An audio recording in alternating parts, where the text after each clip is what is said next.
Good evening friends, কেমন আছো সবাই? আমি খুব ভালো আছি। আজকে রাত্রিবেলা ডিনারে খাবো চাউমিন, সেই জন্য আমি চলে এসেছি চাউমিন বানাতে।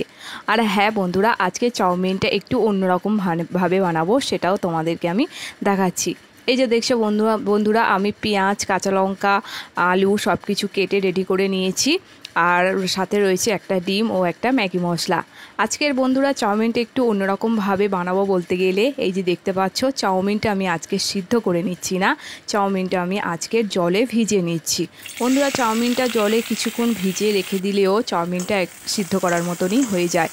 আজকের আমি চাউমিনটা সিদ্ধ করে নিইনি এই কারণেই বন্ধুরা, গ্যাস একদম শেষ হয়ে এসছে, তাই ভাবলাম যদি আবার চাউমিন সিদ্ধ করে নিতে চাই তাহলে যদি গ্যাসটা কখন শেষ হয়ে যাবে, সেই জন্য আমি যাতে শর্টকাটে একদম খুব সহজে অল্প সময়ের মধ্যেই চাউমিনটা বানানো যায়, আমি সেই রকমই একটা শর্টকাট উপায় বের করেছি। বন্ধুরা আমি কিন্তু কোনোদিন এইরকমভাবে চাউমিন বানাইনি, আজকেরই আমি এইরকমভাবে চাউমিনটা বানাচ্ছি শুধু একমাত্র গ্যাসের জন্যই। গ্যাসটা একদম শেষ হয়ে এসছে, কখন যে চাউমিন বানাতে বানাতে যদি মাঝখানে গ্যাসটা শেষ হয়ে যায় তাহলে তো চাউমিনটা বানানো হবে না, সেই জন্য আমি আজকের ভাবলাম। অনেকেই বন্ধুরা কিন্তু চাউমিন আমি দেখেছি যে দু একজনকে এরকমভাবে চাউমিন জলে ভিজিয়ে নিয়ে চাউমিনটা ভাজতে, সেই জন্য আমারও মাথায় চলে আসলো যে যদি আমি চাউমিনটা এইভাবে জলে ভিজিয়ে নিয়ে বানাই তাহলে আমার অল্প সময়ের মধ্যে কিন্তু চাউমিনটা হয়ে যাবে।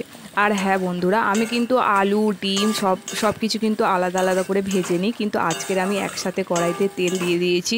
তারপর পেঁয়াজ, কাঁচা লঙ্কা, আলু, ডিম একসাথে ভেজে নিয়ে তার উপর চাউমিনটা দিয়ে নেড়ে চেড়ে ম্যাগি মশলা দিয়ে নেড়ে চেড়ে নামিয়ে নিয়েছি। বন্ধুরা আমি কিন্তু প্রথম এইভাবে চাউমিনটা বানালাম, কিন্তু ভালোই হয়েছে, খারাপ হয়নি।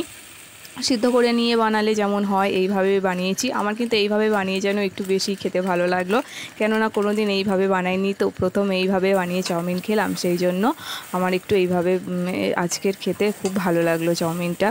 আর বন্ধুরা তোমরা যদি এইভাবে কেউ কোনোদিন চাউমিন না বানিয়ে থাকো তাহলে কিন্তু একবার বানিয়ে দেখো, আশা করছি সবার কিন্তু খেতে খুব ভালো লাগবে এবং অনেক অল্প সময়ের মধ্যেও হয়ে যাবে। আর বন্ধুরা আমার এই ভিডিওটি যদি ভালো থাকে তাহলে আমার চ্যানেলটি সাবস্ক্রাইব করে আমার পাশে থেকো। ধন্যবাদ।